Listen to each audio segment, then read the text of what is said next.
Well, good morning, guys. John Reese Outdoors here. So today is Saturday, boat day. I'm trying to get as much as I possibly can done in these next 2 days. The weather forecast is calling for rain tomorrow, 70% chance. So I talked to wife and let me put the boat in there in her spot. That way I can get the inside finished. I did get a head start on it yesterday. Like I said, I got that piece put up, that piece of carpet put up.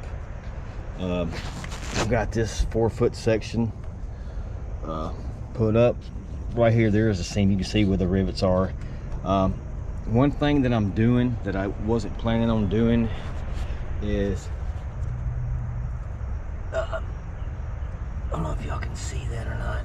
See how the carpet is? There's rivets right there. There's 3 rivets. Well, I've drilled one of them out. Or, I'm sorry, I've drilled 2 of them out.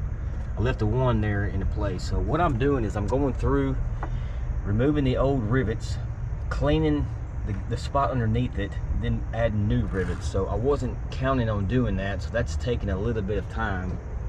So you might be able to see from right, here's the spot.